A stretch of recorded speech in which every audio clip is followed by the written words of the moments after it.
Hello everybody, this is Graham, also known as Collector75. Welcome to another Transformers Generation 1 review. This time it's part 5 of my Generation 1 Dinobots review, and this is of course SWOOP. And this was probably, it's not so hard to come by these days, but it certainly was very hard before eBay. I can't remember exactly where I got this guy from. I've got it in my head that I actually got him from a guy that I met in a comic shop who... he had a few Transformers to sell, I'm sure, because I got a Roadbuster and a Whirl off him. I cannot remember if I got this guy off him as well, or I just got him off from my guy in Shepperton. I cannot remember. Somewhere like that.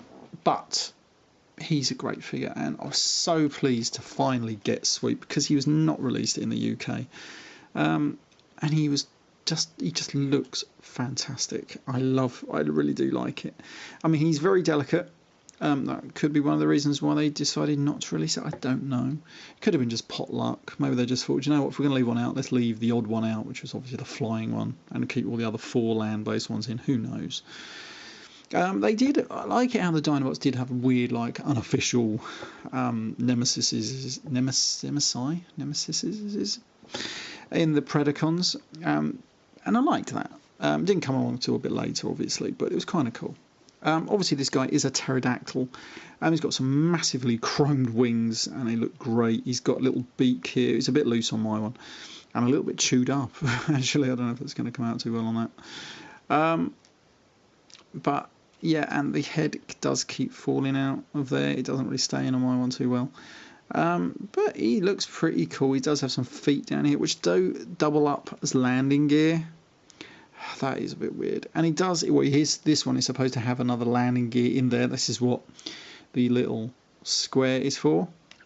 You separate his halves of his chest here, as you would when you're transforming him. And there's a landing gear in it, and you poke it out and then close it back up, and there's a little wheel in there. That's the only bit that's broken off on mine. Other than that, he's absolutely perfect. I do have a KO one, which I might review after this one. I was going to do a comparison, but then I thought that would get a bit too weird. I just wanted to show the figure itself for this for the moment. He's just really good. Yeah, I do. Like I said, I do have a KO, and he's the blue version, which is has the Diaclone with the blue chest, as he was in the animated cartoon.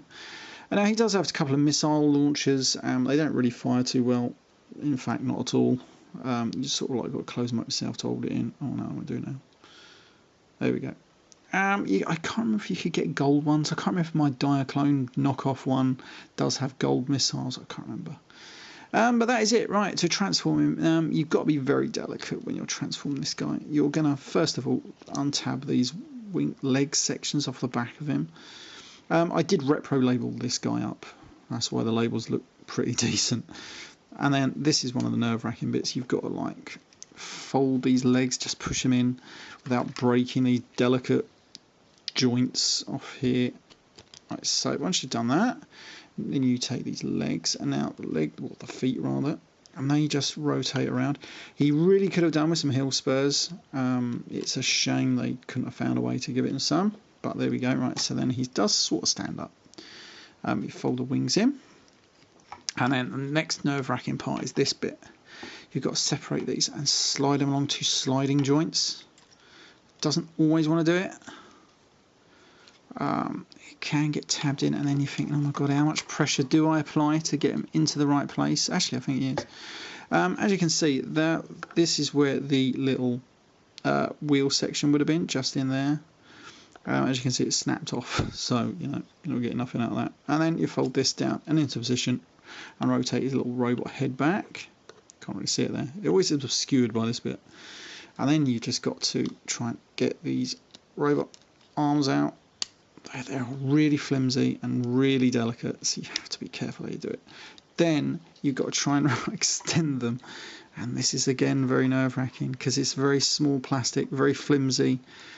If you don't do it right, you could easily snap it, and I've already had a breakage on sludge doing these reviews. Oh, I don't like it. That's about as much as I'm going to do it for now. It's supposed to be a bit further. But then we have SWOOP in his robot mode, and he is the most smallest of the 5. That could have been another reason why he got left behind. I don't know. He does sort of stand. He does have this little Energo sword, which you can put in his hand, like so.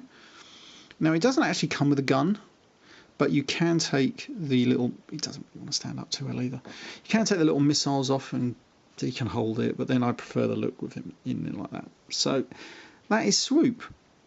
If I just bring one of them, because I've just done the other review for this guy, just to give you a bit of a size, look, you can see how Grimlock there towers literally much over SWOOP.